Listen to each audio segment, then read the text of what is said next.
Bienvenidos nuevamente al canal. Hoy día les traigo un super video que va a ser necesario y fundamental para todos los chicos que se preparan y también para los profesores, porque el día de hoy he preparado las diferencias que hay en el curso de física entre dos de las universidades más representativas del Perú, que es la Universidad Nacional de Ingeniería y la Universidad Nacional Mayor de San Marcos.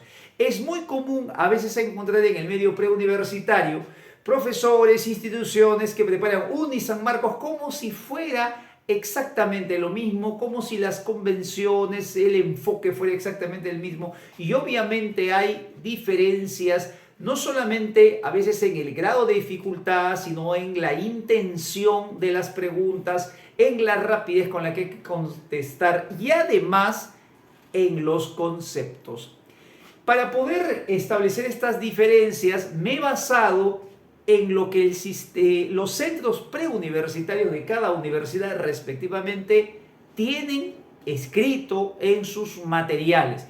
Es a veces difícil encontrar las diferencias solamente escuchando las clases de los profesores, porque en cada universidad tenemos varios profesores y es cierto que a veces ellos también siguen sus propios, digamos, lineamientos de acuerdo a su experiencia, y entonces no es tan marcada a veces la diferencia, o a veces es demasiado marcada. Pero hay que encontrar una diferencia y nos hemos basado en los libros que tiene la PRE. El material que usamos como referencia para la UNI es el libro del Centro Preuniversitario de la Universidad Nacional de Ingeniería. Obviamente las clases de los profesores que hemos conocido a lo largo de varios años que trabajo en ciclos paralelos al CEPREUNI, y he revisado materiales de la PRE San Marcos. Un suscriptor tuvo a bien compartirme los veintitantos capítulos del último ciclo de la PRE. Curiosamente, ese material tenía un letradito que decía bajo presupuesto. No sé qué significa eso, creo que estaba un poquito aguja y entonces no sé a quién le han dado a hacer. Pero he revisado también materiales que hay en los años pasados y he encontrado obviamente el mismo enfoque, y por lo tanto voy a compartir con ustedes y para los profesores también, porque a veces muchos dictan de una manera, dictan de otra, pero cada universidad definitivamente tiene sus diferencias. Vamos entonces con lo que nos tiene este versus UNI San Marcos, y cómo en el curso de física hay diferencias, algunas bastante radicales, entre lo que una universidad y otra evalúa. Antes de continuar, te comento que para la solución de problemas, muchas de estas diferencias teóricas a veces no son tan, digamos, importantes, pero por ejemplo en el CEPREUNI, donde es el centro PRE que toma preguntas teóricas, pero realmente en una forma muy considerable, podemos decir que casi entre el 30% de las preguntas que vienen en su práctica calificada son teóricas. Se necesita tener mucha precisión en el aspecto teórico. Vamos entonces con lo que dice, y una de las primeras diferencias que he encontrado es el concepto de dirección.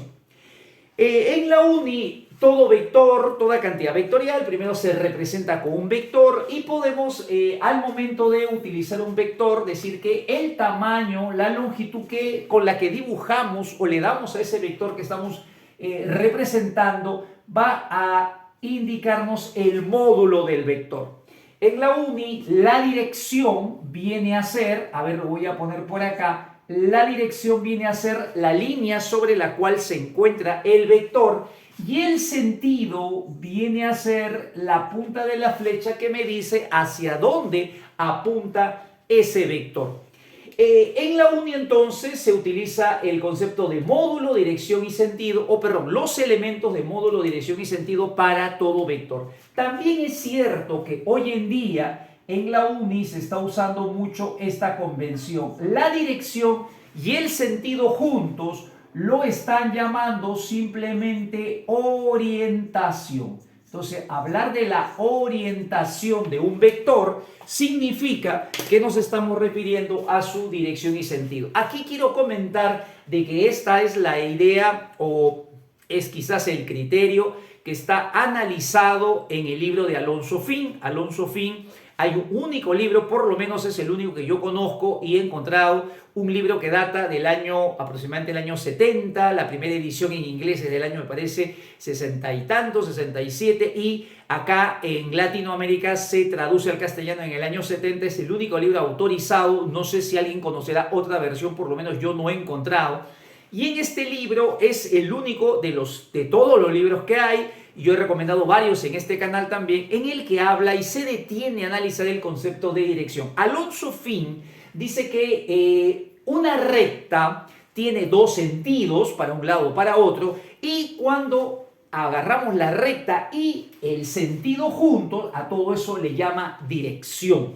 Utiliza los conceptos de direcciones paralelas cuando el sentido es el mismo y cuando los sentidos son contrarios, pero las rectas son las mismas, entonces se dice que son direcciones antiparalelas, que es un criterio que también se usa en la uni, vectores paralelos y antiparalelos. Así que en el caso de Alonso Fin, no es que le están mochando como algunos profesores a veces tienden equivocadamente a mencionar. Algunos dicen, no, solo hay dos elementos.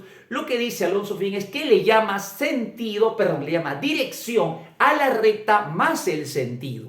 Lo que en la uni se llama dirección a la recta, sentido a la punta de la flecha, y a los dos le llaman orientación. O sea, no es que haya aquí una disminución en los elementos, ni tampoco hay una forma, como una vez le escuché a un profesor decir la forma antigua y la forma moderna. No hay nada de eso, simplemente que cada autor está llamando o usando ciertos términos, pero para referirse a lo mismo. Y si de repente alguno no me logra entender, lo voy a volver a repetir. En la uni es una convención hablar de módulo, dirección la recta y sentido.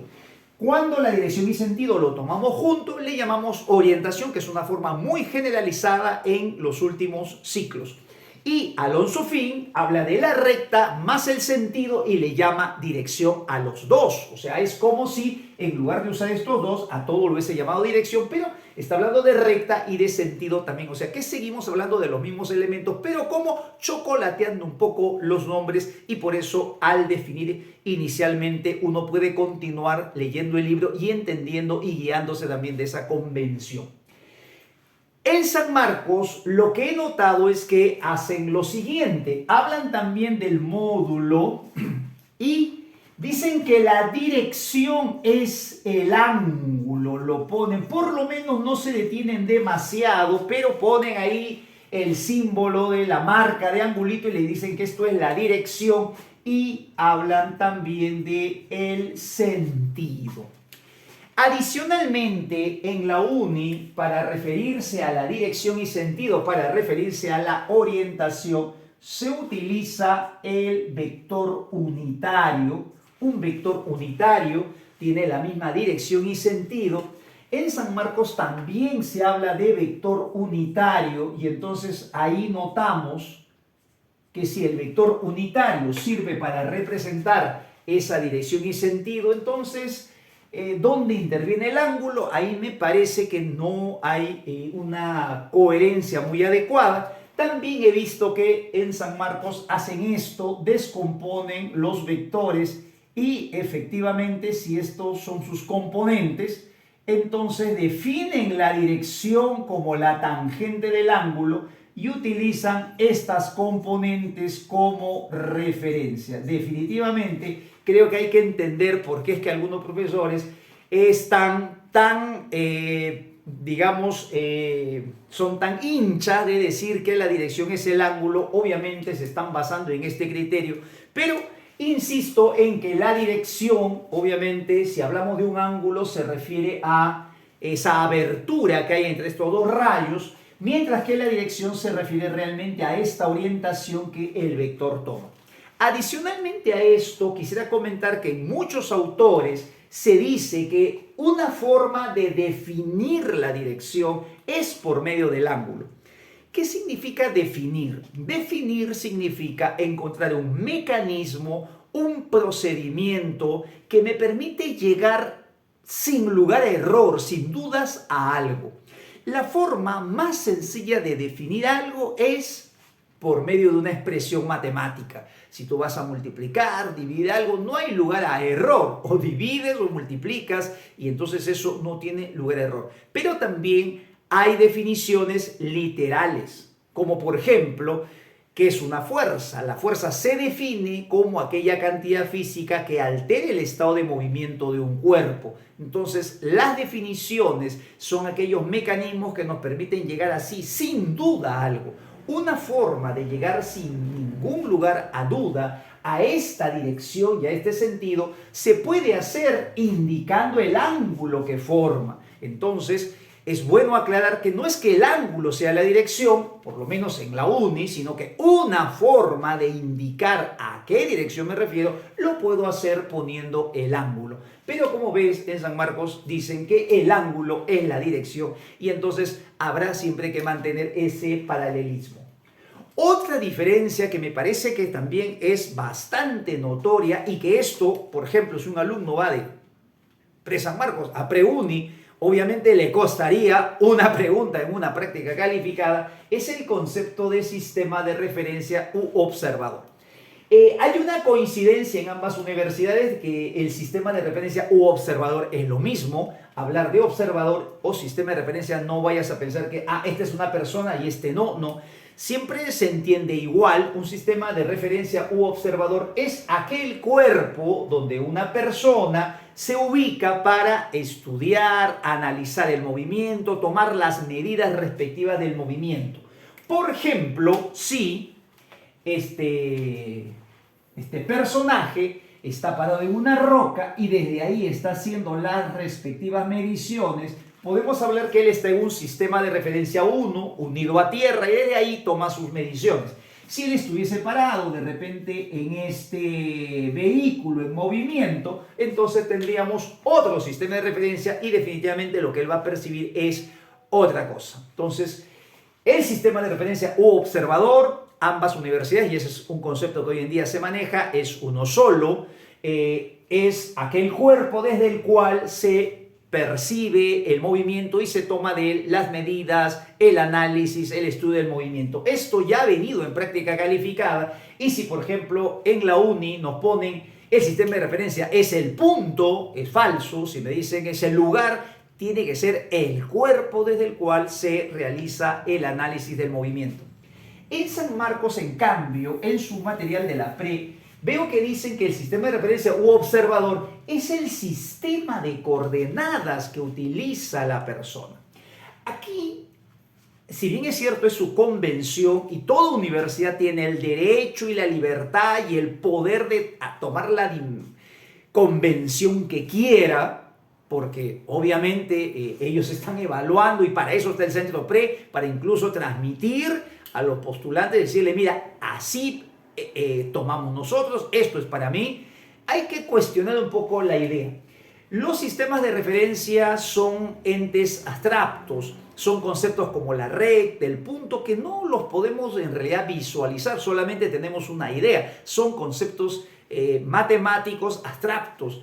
En la uni, por ejemplo, los sistemas de coordenadas no pueden ser sistemas de referencia porque son entes abstractos. El sistema de referencia tiene que ser un objeto y desde ese objeto, ya sea la montaña, ya sea el auto o el lugar desde donde el cual estemos analizando el movimiento, podemos utilizar un sistema de coordenadas después, pero eso no es indispensable. Esa pregunta ha venido varias veces en la uni. ¿Es indispensable el sistema de coordenadas para describir el movimiento? La respuesta la han dado falso muchas veces. También se puede tomar un sistema de vectores, puede tomarse cualquier sistema de coordenadas, de repente polares, esféricas. Entonces, no es necesariamente el sistema de coordenadas el que tiene que existir, sino tiene que haber un cuerpo, no debo decir lugar, cuerpo, desde el cual se analiza el movimiento. Así que esta es una diferencia bastante marcada entre ambas universidades.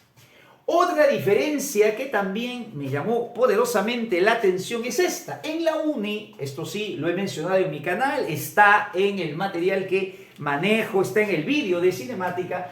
A la longitud de la trayectoria en la uni se le conoce o se le llama recorrido o longitud recorrida, se la representa con la letra L. A la longitud del desplazamiento se le llama distancia, al módulo del desplazamiento, al tamaño, a la magnitud se le llama distancia. En San Marcos, cuidado, a la longitud de la trayectoria le llaman distancia. Ojo con eso, mira, tremenda diferencia. Y a la longitud de desplazamiento, ¿cómo lo llaman? La respuesta es que no tiene nombre. El módulo del desplazamiento simplemente se queda así. El módulo del desplazamiento, no le dan ningún nombre particular. Gran diferencia entre ambas universidades. Otra diferencia que he encontrado es cuando se habla de gráficas.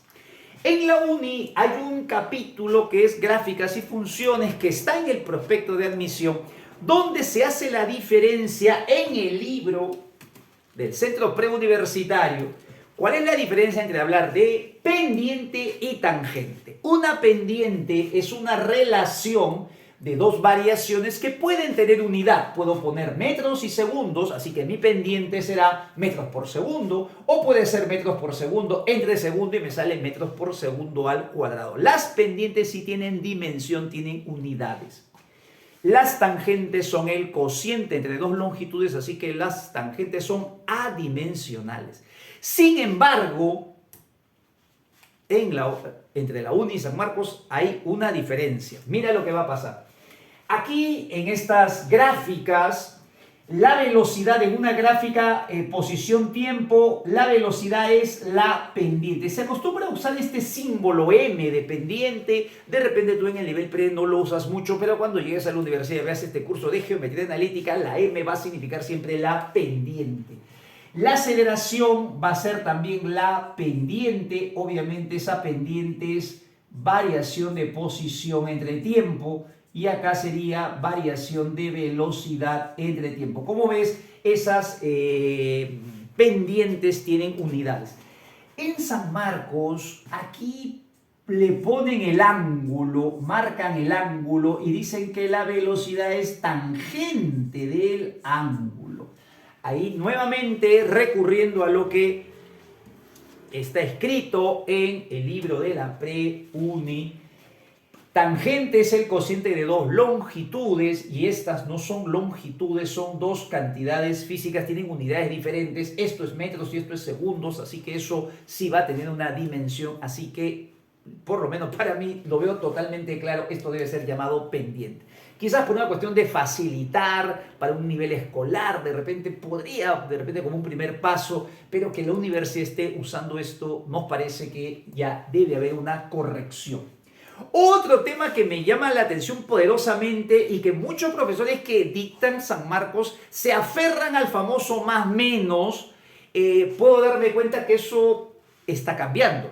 En la UNI se acostumbra a poner así las ecuaciones siempre en forma vectorial. Acá te he puesto una. Velocidad final es velocidad inicial más aceleración por tiempo. Se pone solo el signo más y aquí en la UNI se utilizan mucho los signos para las velocidades y la aceleración. Se toma obviamente un eje de referencia. Si va para un lado positivo, para el otro negativo, ahí obviamente hay que usar una convención de signos como tiene que ser para indicar los sentidos respectivos. Y lo curioso es que San Marcos también hace lo mismo. En San Marcos, si tú revisas el material de la pre, ponen así, no ponen la flecha de vector, ponen así la velocidad final, velocidad inicial, ponen más aceleración por tiempo. Ponen de esta manera, pero no lo trabajan, no es que aquí solo estén trabajando con módulos, eso sería incorrecto, están trabajando los valores de velocidad con signo respectivo, o sea, están poniendo la velocidad igual algebraicamente, positivo, negativo, si va a la derecha, a la izquierda, y lo están poniendo de esta manera, solo con signo más. Para aquellos profesores que dictan en San Marcos, tengan cuidado que San Marcos no está usando el más menos, así que hay que ya sacarnos del chip el famoso más menos. Yo sé que de repente tú que eres XY, creciste con el más menos porque así te enseñaron, pero eso ya pasó a la historia. Los vectores son los que tienen signo, aquí se pone más solamente, y lo mismo se hace cuando tenemos cantidades, estas ecuaciones vectoriales, pero en caída libre. Por ejemplo, su equivalente en caída libre sería así: la velocidad final es velocidad inicial más la aceleración de la gravedad por el tiempo. En San Marcos lo están poniendo de esta manera, siempre con su signo. Lo ponen de esta manera, que quiere decir que no le llaman vector en realidad, pero se lee velocidad final, velocidad inicial. Acá le ponen menos porque ya esta aceleración va para abajo, están poniendo solo el signo menos, y si ponen solo signo menos acá quiere decir que las velocidades hay que trabajarlas con signo también. Pero quiero que este video sirva para todos los profesores que dictan San Marcos, Uni. No hay por ningún lado, creo que ya las universidades están coincidiendo, dos de las universidades más representativas están coincidiendo que esa mala costumbre de poner más menos ya debe pasar a la historia. Hay que trabajar siempre las ecuaciones vectoriales. Esta también sería una ecuación vectorial, no está poniendo la flechita respectiva, pero al poner los signos más menos, ya que lo hace en una sola dirección, entonces es válido y es una forma bastante correcta de hacerlo. Vamos ahora con algunas diferencias adicionales que hemos encontrado, y vamos a poner por aquí una que me parece totalmente perturbadora en las leyes de Newton. En la Uni, la primera ley de Newton habla de los cuerpos libres de fuerzas. Un concepto que en la Uni se maneja mucho es el de partícula libre, y pueden revisar las prácticas calificadas que han venido muchas veces y hablan de lo que es una partícula libre, un cuerpo que está en reposo, velocidad constante, pero porque está libre de fuerzas. La segunda ley de Newton se enfoca a lo que le pasa a un cuerpo cuando sí está sometido a fuerzas. Cuando hay fuerzas, lo que va a pasar es que va a aparecer una aceleración, que es fuerza entre masa, y de aquí se deduce que así como ocurre para una, puedes utilizar para varias. Puedes poner la fuerza neta, y si esa fuerza neta fuese nula, entonces la aceleración también va a salir nula y el cuerpo va a estar en el famoso estado de equilibrio. Así es como muchos autores lo manejan. Esto también se puede trabajar solo en una dirección, porque recuerda que esa es la gran ventaja por la cual usamos los vectores. Los vectores, cuando decimos que tienen una dirección, nos referimos a que el vector tiene como la autoridad de solamente actuar en una línea, y obviamente no tiene por qué afectar a otras rectas, a otras direcciones. Entonces se puede analizar de repente un problema así. Si tú tienes una superficie, yo podría analizar estas dos leyes en sus ejes independientes. En el eje vertical tengo fuerzas que se anulan, y en este eje, si no aplico ninguna fuerza, el cuerpo debe cumplir la primera ley de Newton solamente en este eje. Se puede hacer eso, y de esa manera, pues, de hecho, se llega a explicar todos los casos, porque aquí en la superficie de la Tierra va a ser difícil que el cuerpo esté libre totalmente de las fuerzas. En el caso de San Marcos, algo bastante preocupante es esto. La primera ley de Newton la define en términos de fuerza neta igual a cero. O sea, que hayan fuerzas, pero que la resultante sea cero. Cuando es cero, es primera ley de Newton, y cuando la fuerza es diferente de cero o diferente de nulo, entonces dice que es la segunda ley de Newton. Desde este punto de vista, si la primera ley de Newton es cuando la resultante sale cero y la segunda ley cuando es diferente de cero, entonces hace un comentario, la presa San Marcos, donde dice que la primera ley de Newton está incluida, es un caso particular de la segunda ley de Newton. Y obviamente, visto de esta forma, tendría sentido. La segunda ley de Newton es el caso de la fuerza resultante sobre un cuerpo, aceleración entre masa, y de todos esos casos, cuando la resultante da cero, el cuerpo está en equilibrio, estaría como incluido. Este concepto aparece en una edición antigua del Regni Holiday, pero que en la siguiente edición del Regni Holiday se corrige y esa observación desaparece. Por lo tanto, este concepto hay que tener mucho cuidado, que no es válido en todos los lugares. También es cierto que hay muchos autores autores universitarios que circulan en Latinoamérica que también tienen el enfoque de hablar de fuerza nula y fuerza no nula, pero no hacen por lo menos esta observación de uno incluido en otro. Uno de ellos es Serway. Serway habla también de esta manera, habla del caso de la fuerza neta nula, y Sears habla de este caso, fuerza neta nula, el Sears, y la fuerza cuando no es nula, esa es la segunda ley, pero no hace esta observación. Y en el Serway, que es el que lo analiza más semejante a lo que es la UNI, toma este criterio, el primero cuando hay ausencia de fuerzas y el otro cuando sí hay fuerzas. El hecho de que un cuerpo en ausencia de fuerzas, partícula libre, tenga el comportamiento, se comporte igual que cuando un cuerpo tiene fuerza resultante nula, cuando está en equilibrio, ha sido motivo de pregunta varias veces en prácticas calificadas del CEPREUNI. Un cuerpo en equilibrio se comporta igual, tiene el mismo comportamiento que una partícula libre. Ambas están en reposo, velocidad constante, pero la diferencia es que arriba no hay interacciones y en el segundo caso las fuerzas se han anulado entre sí. Diferencia teórica importante entre ambas universidades. Otro punto que también me parece que debemos analizar con cuidado es cómo se define sistema de referencia. En la UNI, justamente aquellos sistemas de referencia donde se observa que no hay fuerza y se observa que al no haber fuerza, pero el cuerpo está en reposo, velocidad constante, se denominan sistemas inerciales. La forma de verificar si un sistema es inercial o no tiene que ser en forma experimental, y eso, si tú lees todos los autores, se llega a esa conclusión. Tiene que ser una verificación experimental. Luego de esa verificación experimental se concluye lo siguiente: que todo cuerpo en reposo o MRU respecto a un observador, a un sistema de referencia que has verificado que es inercial, porque desde ahí ya hiciste la prueba, hiciste el experimento. Si tú ves un cuerpo en reposo, velocidad constante respecto a ese sistema que ya verificaste que es inercial, se cumple que también es inercial. Obviamente un caso particular sería la Tierra. Si un cuerpo está en reposo o MRU respecto a la Tierra, que se puede considerar con buena aproximación como inercial.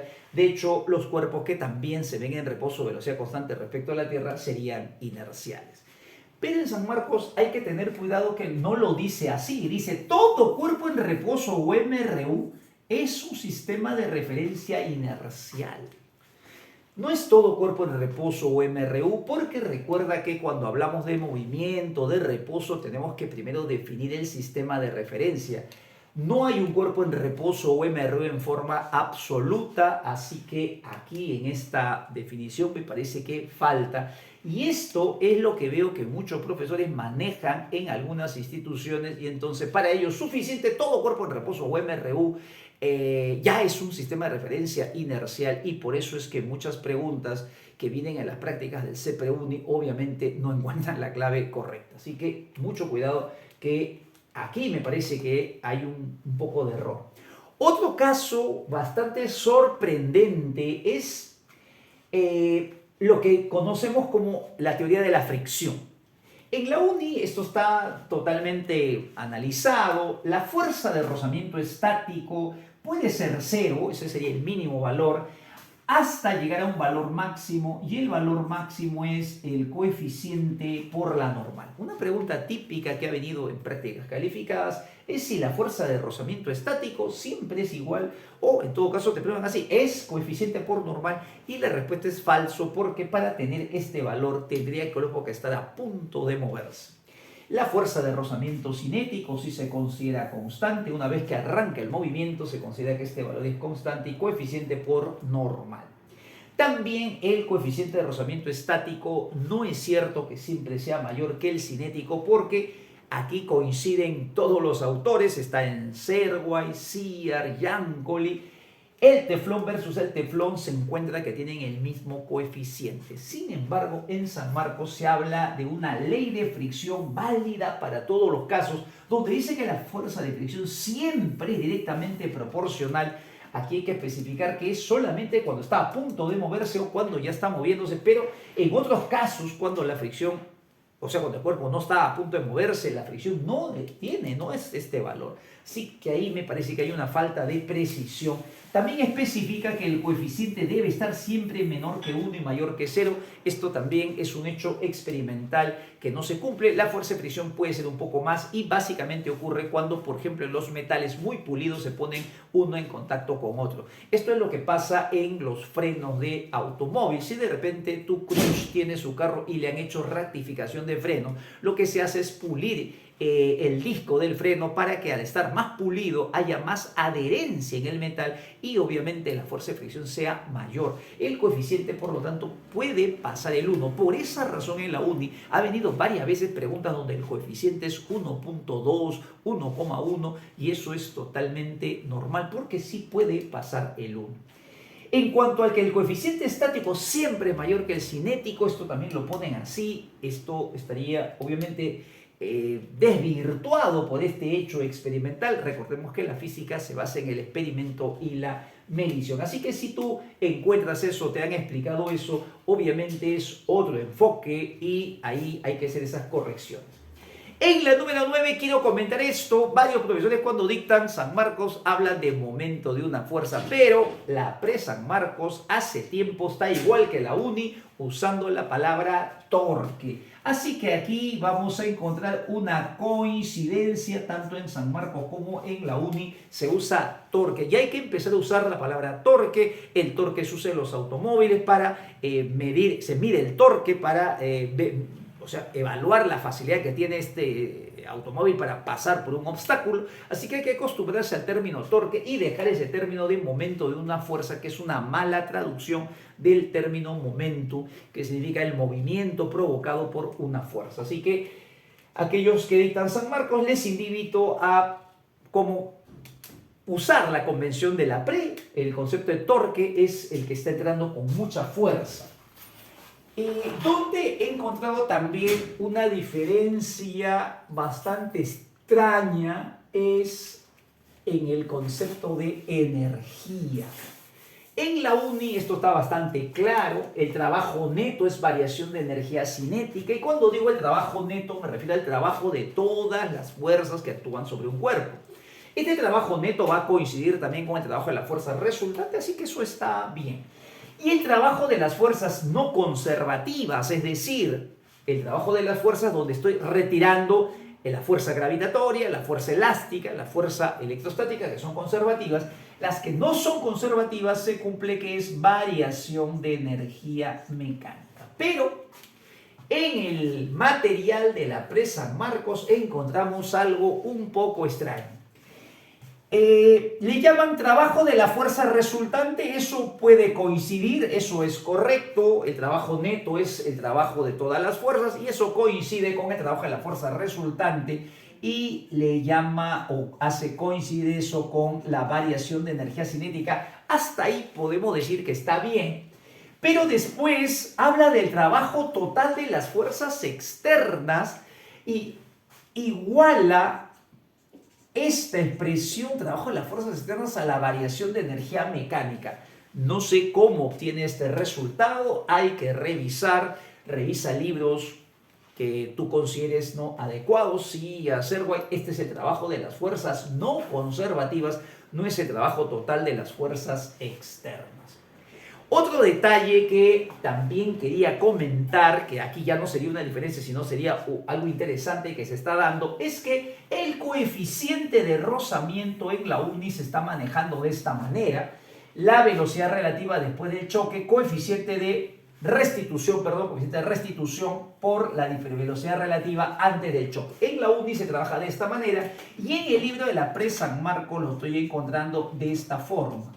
Lo encontramos de esta manera y aquí le ponemos B1 menos B2. Como ves, aquí estamos usando el mismo orden, por eso hay un menos en esta posición, pero lo interesante es que en la pre se están usando las expresiones en forma lineal, porque recuerda que no existe el cociente de vectores. Así que si tú, profesor, todavía estás con el cociente de vectores, que no le pongo el vector, que estoy usando solo el módulo, no tratemos de masticar y obligar las cosas. Trabaja de forma lineal y en ambas universidades, como ves, están apuntando a lo mismo. Otra diferencia que he notado es la de una caloría. En la UNI se define una caloría como la cantidad de calor que se debe entregar a 1 gramo de agua para que su temperatura se eleve de 14,5 a 15,5 grados Celsius. Es una definición, es como una receta que se tiene que seguir para llegar exactamente a lo que es una caloría. Curiosamente, en el material de la Pre San Marcos se dice algo parecido, es una cantidad de calor que se debe entregar a 1 gramo de agua, pero para que se eleve solo en 1 grado Celsius. Aquí no hace hincapié entre qué temperatura debe ser y por ser una definición, porque esta es una forma exacta de llegar, hay que tener cuidado que en la UNI esto no sería válido, eso ya ha venido en la UNI y eso lo dan como falso. Hay que tener cuidado que sería diferente. Finalmente tenemos aquí otra diferencia, por lo menos el día de hoy vamos a terminar aquí para que no sea tan largo el vídeo. El concepto de carga eléctrica en la UNI también es bastante claro, es el que está en la mayoría de los libros. La carga eléctrica se considera una propiedad fundamental de la materia, así como lo es la masa. Propiedad fundamental quiere decir que no tiene otras propiedades más atrás que me puedan ayudar a explicar su comportamiento. Y los portadores de esta propiedad son justamente los protones y electrones. Es una propiedad de la materia y los portadores, por eso habla mucho del término portador de carga, son los protones y electrones. En el material de la Pre se dice, anotan, hacen hincapié que dicen que la carga es una cantidad física que indica el número de electrones que está en exceso o defecto. Esta es una expresión o un texto que aparece en muchos libros de colegio, pero que obviamente no es muy preciso. Para empezar, no es el número de electrones lo que me indica la carga, sino es una cantidad física que me va a expresar cuánto de esta propiedad tiene y cuánto de esta propiedad es la que va a generar fuerzas de atracción y repulsión. Entonces, esto de decir que es el número de electrones que están en defecto, eso no es totalmente cierto, pero bueno, esa es la forma como lo han entendido. Bueno, para que no sea tan largo el vídeo, he mostrado las principales diferencias. De aquí en adelante hay algunas más ligeras, pero que podrían de repente ya pasarse por alto y que en todo caso no van a determinar mayor diferencia en las respuestas y en la solución de los problemas también. Espero que este vídeo te haya gustado porque es un vídeo que muchos chicos a veces me preguntan, profesor, pero a mí me han dicho tal cosa, me ha hecho tal cosa, y aquí está la diferencia. Obviamente, cada universidad tiene la autoridad de hacerlo a su manera. De hecho, no le podemos decir que no lo haga, pero nos vamos dando cuenta que algunas cositas no están tan correctamente y después en la universidad, cuando tú profundices adecuadamente, te vas a dar cuenta de los errores cometidos. Comparte el vídeo y si tú crees que debemos continuar, te gustaría una parte 2, deja tus comentarios en el vídeo y de repente seguimos buscando algunas diferencias para una siguiente parte. Nos vemos en el próximo vídeo. Les prometo hacer los solucionarios de San Marcos que me faltan y también el de la Universidad del Callao, que está muy bonito. Son problemas donde se puede aplicar la teoría de forma muy interesante. Nos vemos en el próximo vídeo. Chau, chau.